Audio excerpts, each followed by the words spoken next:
অনুরোধ জানাচ্ছি দক্ষিণ ও দক্ষিণ পূর্ব এশিয়ার বৃহত্তর ছাত্র সংগঠন শহীদ কাফেলা বাংলাদেশ ইসলামী ছাত্র শিবিরের সাবেক গাজীপুর জেলার সম্মানিত সভাপতি, বৃহত্তর সংগঠন বাংলাদেশ জামাত ইসলামীর কেন্দ্রীয় মজলিস শুরার অন্যতম সদস্য, গাজীপুর জেলার সংগ্রামী আমির, সংগ্রামী জননেতা, গাজীপুর ৩ সংসদীয় আসনের বাংলাদেশ জামাত ইসলামী মনোনীত এমপি প্রার্থী, বিশিষ্ট শিক্ষাবিদ, গাজীপুর গণমানুষের নেতা জনাব ডক্টর জাহাঙ্গীর আলম। বক্তব্য নিয়ে আসছেন জনাব ডক্টর জাহাঙ্গীর আলম। ওয়ালাইকুম রাহমাতুল্লাহি ওয়া বারাকাতুহু। আলহামদুলিল্লাহি রাব্বিল আলামিন, ওয়াসসালাতু ওয়াসসালামু আলা সাইয়্যিদিল মুরসালিন ওয়া আলা আলিহি ওয়া আসহাবিহি আজমাইন। বাংলাদেশ জামাত ইসলামী শ্রীপুর উপজেলা শাখা কর্তৃক আয়োজিত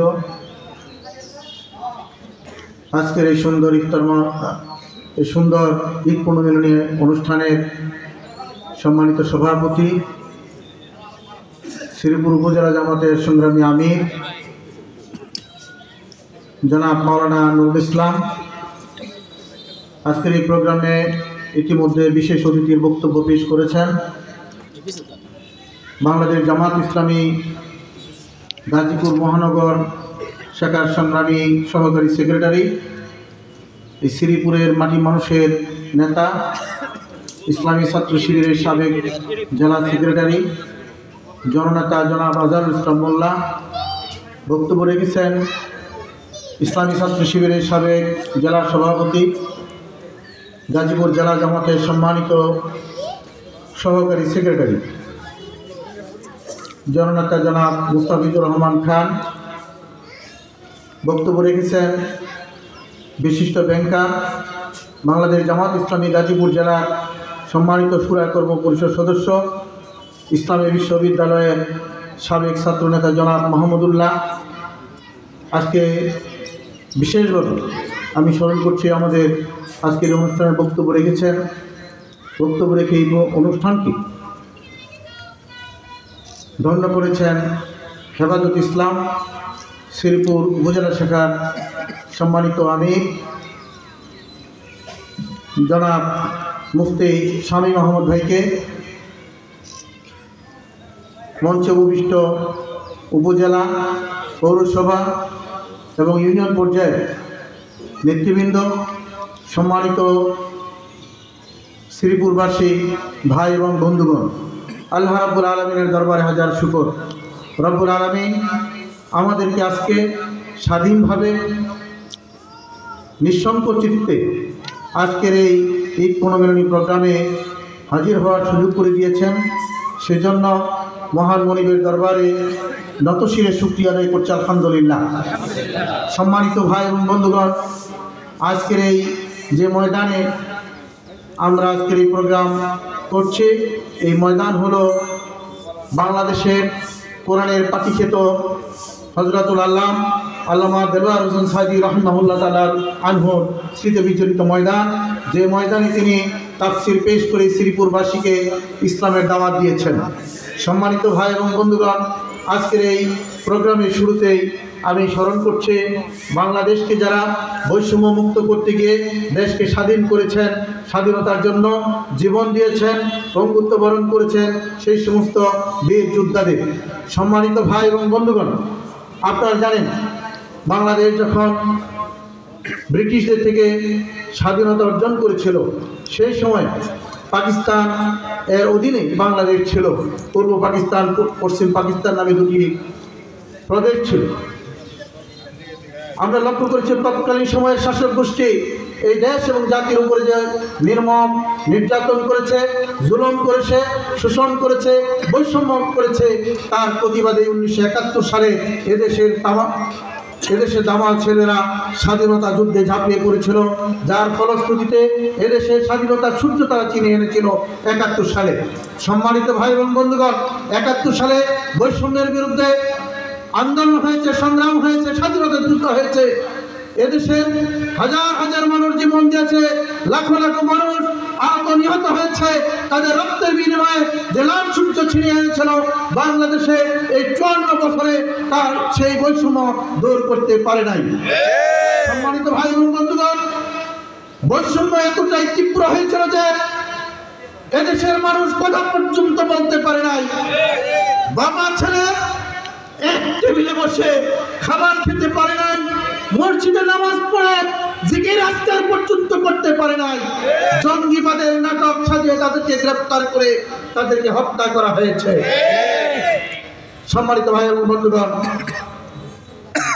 বিগত 16.5 বছর এদেশের মানুষের উপরে অত্যাচার নির্যাতনের স্টিম রুলার চালানো হয়েছিল। এদেশে অত্যাচার নির্যাতনের এমন কোনো কিছু বাদ রাখে নাই। এই আধুনিক জামানায় যত ধরনের অত্যাচার নির্যাতন হতে পারে সবকিছুই বিগত সরকার করেছিল।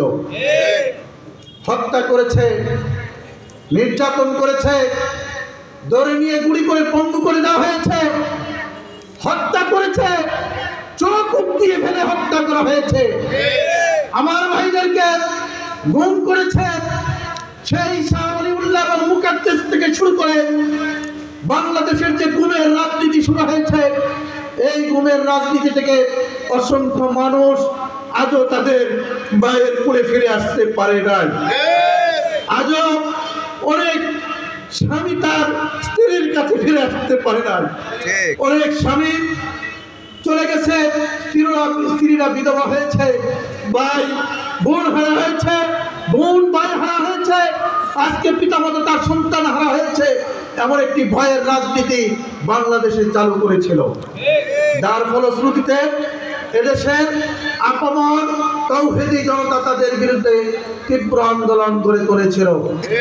সর্বশেষ বাংলাদেশের তরুণ ছাত্র সমাজের নেতৃত্বে 36 জুলাইয়ের যে আন্দোলন, সেই আন্দোলনে হাজার হাজার তরুণ ছাত্র সমাজ, এদেশের বৃদ্ধ আবার বৃদ্ধ বনিতা, নারীরা, শিশুরা পর্যন্ত জীবন দিয়ে 24 সালে আবার দেশকে স্বাধীন করেছে। প্রিয় ভাই এবং বন্ধুগণ, আজকে এই স্বাধীন করে বাংলাদেশটাকে আপনাদের কাছে তুলে দিয়েছে। এই অবস্থায় আপনারা যারা এই স্বাধীনতার সুফল ভোগ করছেন, আপনাদেরকে যে স্বাধীনতা দেওয়া হলো, এই স্বাধীনতা যদি আপনারা সদ্ব্যবহার করতে ব্যর্থ হন, তাহলে রব্বুল আলামিন আবার এই স্বাধীনতা ছিনিয়ে বাতিলের কাছে আবার ক্ষমতা তাদের হাতে তুলে দিতে পারে। আমরা এই অবস্থা হতে দিতে পারি না। মনে রাখবেন, রব্বুল আলামিনের ঘোষণা, লা ইন শাকারতুম লা আযীদান্নাকুম ওয়া লা ইন কাফারতুম ইন্না আযাবি লাশাদীদ। শুকরিয়া আদায় করলে রব্বুল আলামিন তার নিয়ামত আরো বাড়িয়ে দেন।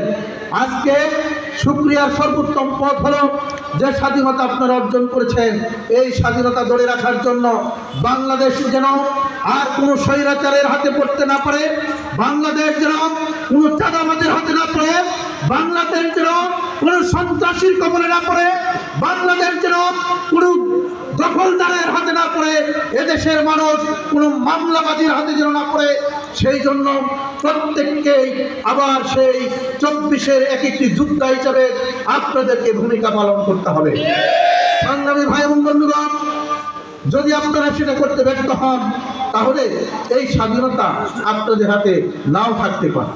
আমার মনে পড়ে 2001 সালের ভূমিদাস বিজয় নিয়ে যখন জোট সরকার ক্ষমতাসীন হয়েছিল, তৎকালীন সময়ে গাজীপুরের একটি কর্মী সম্মেলনে তৎকালীন আমিরে জামাত মন্ত্রী মরহুম শহীদ মাওলানা মতিউর রহমান নিজামী রাহিমাহুল্লাহ তাআলা বলেছিলেন, আমাদের কাজ হলো যেমিতি খারে আমাদেরকে দাওয়াত পৌঁছাইতে হবে, যেমিতি খারে আমাদেরকে কাজ করতে হবে। আমরা যদি এটা করতে ব্যর্থ হই, তাহলে আমাদের এই বিজয় আবার ছিনিয়ে নেওয়া হবে। আমরা ঠিক তাই লক্ষ্য করেছিলাম। আমরা সেই দাওয়াতি কাজ করতে তখন ব্যর্থ হয়েছি। আমরা সেই সময়ে ক্ষমতার স্বাদ ভোগ করার জন্য আমরা গাকে ভাসিয়ে দিয়েছিলাম। আমরা জনগণের কাছে যেভাবে যাওয়া দরকার ছিল আমরা যেতে পারি না। ফলে 2006 সালের সেই 28 অক্টোবর আমার ভাইদেরকে সেই বাইতুল মোকাররমের চত্বরে সাপের মতো পিটিয়ে হত্যা করেছে। আমরা তখন কিছু করতে পারি নাই। ভারতীয় সাম্রাজ্যবাদ আজকে দেশীয় ষড়যন্ত্র আন্তর্জাতিক ষড়যন্ত্রের মাধ্যমে দেশকে পঙ্গু করে দেওয়া হয়েছিল। আপনারা জানেন বাংলাদেশের ভারতীয় সাম্রাজ্যবাদী বাংলাদেশের দুটো শক্তিকে, তিনটি শক্তিকে তাদের প্রধান শত্রু মনে করে। তার একটা হলো সেনাবাহিনী। ওই ভারতীয় সাম্রাজ্যবাদের দোসররা ক্ষমতাসীন হওয়ার পরে তাদের সহযোগিতায় প্রথমে বাংলাদেশ সেনাবাহিনীকে পঙ্গু করে দেওয়া হয়েছিল।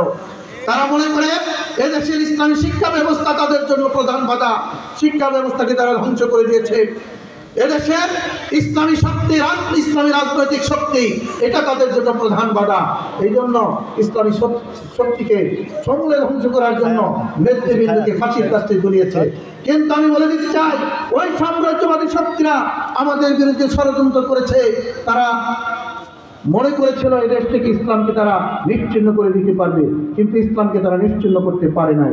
সম্মানিত ভাই এবং বন্ধুগণ, এই অবস্থায় যে সুযোগ আমাদের সামনে এসছে, এই সুযোগকে যদি আমরা কাজে লাগাতে চাই, আমি শ্রীপুরে যারা আছেন এবং শ্রীপুরের বাইরেও যারা বসবাস করেন তাদের কাছে আমি আহ্বান রাখতে চাই, আগামী দিনে নির্বাচন 6 মাস পরে, 1 বছর পরে, 2 বছর পরে, 1.5 বছর পরে, যখনই হোক না কেন এখন থেকে আমাদেরকে প্রস্তুতি গ্রহণ করতে হবে।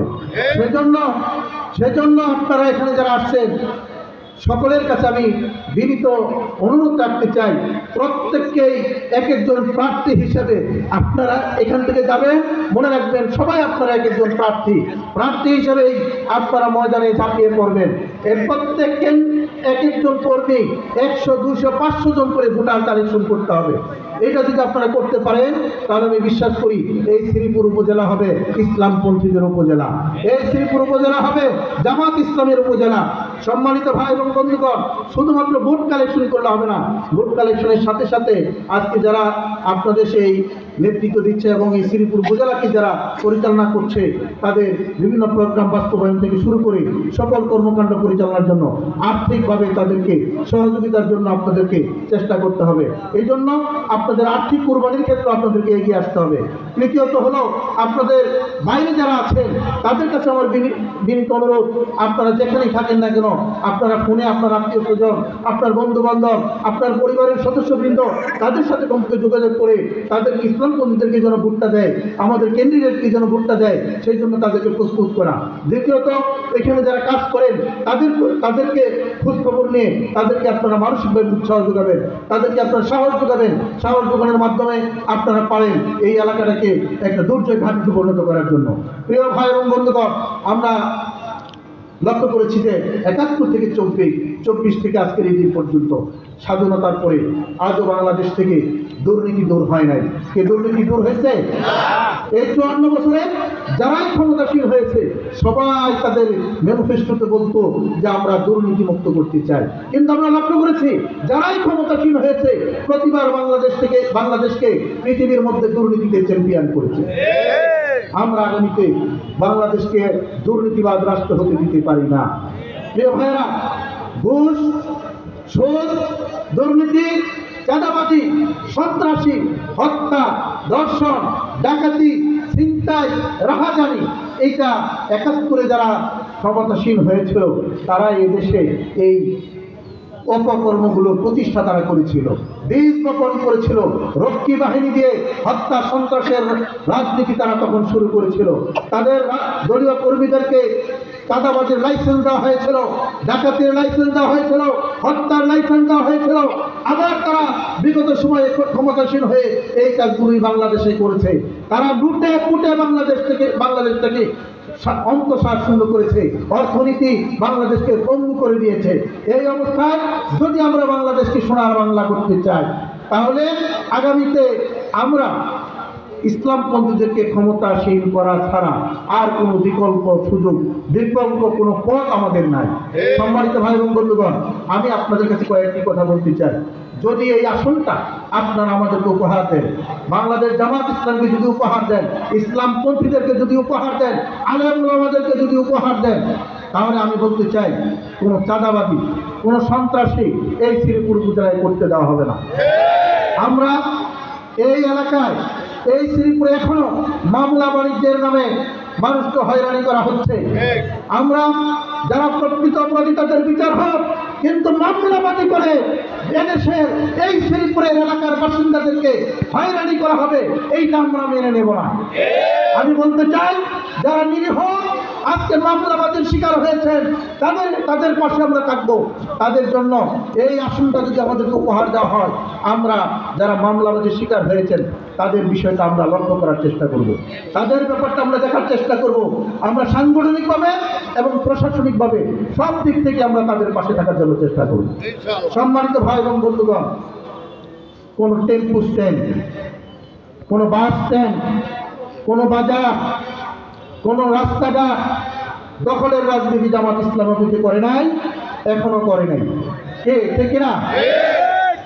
আমি আপনাদেরকে বলতে চাই, শ্রীপুরবাসীকে বলতে চাই, আপনাদের মাধ্যমে শ্রীপুরের প্রতিটি নাগরিককে কর্ণক করে আপনারা এই কথাটা পৌঁছে দেবেন, যদি আমাদেরকে এই আসনটা উপহার দেওয়া হয়, এই শ্রীপুরে দর্শন করে কেউ রেহাই পাবে না, সন্ত্রাসী করে কেউ রেহাই পাবে না, দখলবাজি করে কেউ রেহাই পাবে না, হুমকি ধমকির রাজনীতি শ্রীপুরের চলবে না।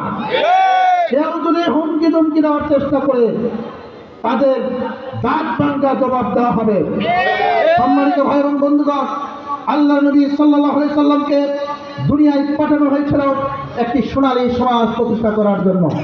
বাংলাদেশ জামাত ইসলামী বাংলাদেশটাকে একটি সোনালী সমাজ প্রতিষ্ঠা করতে চায়, কোরআন এবং সুন্নাহর ভিত্তিতে এই সোনাল বাংলা করতে চায়। বাংলাদেশ কোন ব্যক্তির তন্ত্র মন্ত্র নিয়ে সোনার বাংলা নয়, কোরআন এবং সুন্নাহর ভিত্তিতে সোনার বাংলা করা হবে ইনশাআল্লাহ। আল্লাহ নবী সাল্লাল্লাহু আলাইহি সাল্লাম যে সমাজ আবির্ভূত হয়েছিলেন একটি জাহেলি সমাজ ছিল। প্রিয় ভাই এবং বন্ধুগণ, ওই জাহেলি সমাজে যারাই কোরআনের স্পর্শে এসেছে, কোরআনের সংস্পর্শে এসে মানুষগুলো হয়েছিল সোনার মানুষ, সমাজটা হয়েছিল সোনালী সমাজ। কে ঠিক না? হযরত ওমর ইবনুল খাত্তাব রাদিয়াল্লাহু তাআলা আনহু, যিনি আল্লাহর নবী সাল্লাল্লাহু আলাইহি সাল্লামের কাছে ইসলাম গ্রহণ করার কিছুক্ষণ আগেও আল্লাহর নবীকে হত্যা করতে যাচ্ছিল, সেই মানুষটাই যখন ইসলাম কবুল করলেন, কোরআনের সংস্পর্শে আসলেন, রাসূলের সংস্পর্শে আসলেন, এই মানুষটা দুনিয়ার শ্রেষ্ঠ সোনালী মানুষে পরিণত হয়েছিল। ঠিক না? আজও কি সেই কোরআন আছে না? সেই হাদিস আছে না? সেই কোরআন এবং হাদিসকে বুকে ধারণ করে আমরা একটি কল্যাণ রাষ্ট্র প্রতিষ্ঠা করতে চাই। কল্যাণ রাষ্ট্র প্রতিষ্ঠার লক্ষ্যে চাঁদাবাজ মুক্ত, সন্ত্রাস মুক্ত, হত্যা ধর্ষণ মুক্ত, চাঁদাবাজ মানে ছিনতাই ডাকাতি মুক্ত একটি শ্রীপুর, একটা সুন্দর মানবিক শ্রীপুর গড়ার প্রত্যয়ে আমরা কাজ করছি। আপনারা এখান থেকে যারা যাবেন প্রত্যেকেই প্রতিটা মানুষের কর্ণকুহরে এই দাওয়াতটাই পৌঁছান যে আমরা চাঁদাবাজ মুক্ত সমাজ করতে চাই, আমরা সন্ত্রাস মুক্ত শ্রীপুর করতে চাই, আমরা দখলবাজ মুক্ত শ্রীপুর করতে চাই। কোনো জামাত ইসলামী ক্ষমতায় গেলে কোনো টেম্পু স্ট্যান্ডে চাঁদা দেওয়া লাগবে না, কোনো রিক্সা চালককে চাঁদা দিয়ে রিক্সা চালাইতে হবে না, কোনো সিএনজি স্টেশনে চাঁদা দিয়ে সিএনজি চালাইতে হবে না। এই গাজীপুরে, এই শ্রীপুরে কোনো অন্যায় অপকর্ম করতে দেওয়া হবে না। এই কথাগুলো আপনারা প্রতিটা মানুষের কর্ণকুহরে যদি পৌঁছে দিতে পারেন, আমি বিশ্বাস করি এই শ্রীপুর হবে বাংলাদেশ জামাত ইসলামের শ্রীপুর, এই শ্রীপুর হবে ইসলামের শ্রীপুর, এই শ্রীপুর হবে আলেম ওলামাদের শ্রীপুর। সম্মানিত ভাই এবং বন্ধুগণ, আজকে যারা এই সুন্দর আয়োজনে কষ্ট করেছেন নেতৃবৃন্দ, আমার পক্ষ থেকে সকলকে প্রাণঢাল অভিনন্দন, শুভেচ্ছা জানাই। তাদের জন্য দোয়া করি রব্বুল আলামিন তাদের প্রতিটি কর্ম কবুল করে তাদের এর বিনিময়ে রব্বুল আলামিন যেন জান্নাতের বাসিন্দা বানান। আজকে যারা কষ্ট করে এসেছেন, আপনাদের সকলের এই সময়, শ্রম এবং অর্থকে আল্লাহ রাব্বুল আলামিন কবুল করুন। এর বিনিময়ে রব্বুল আলামিন আপনাদেরকে জান্নাতের বাসিন্দা হিসেবে কবুল করুন। সম্মানিত ভাই এবং বন্ধুগণ, আজকের এই প্রোগ্রামকে সফল এবং সার্থক করার জন্য সকলকে আমার পক্ষ থেকে আবারও প্রাণঢাল অভিনন্দন, শুভেচ্ছা জানিয়ে ঈদ উত্তর শুভেচ্ছা জানিয়ে সকলকে ঈদ মোবারক জানিয়ে আমি আমার কথা শেষ করছি। আসসালামু আলাইকুম ওয়া রাহমাতুল্লাহি ওয়া বারাকাতুহু।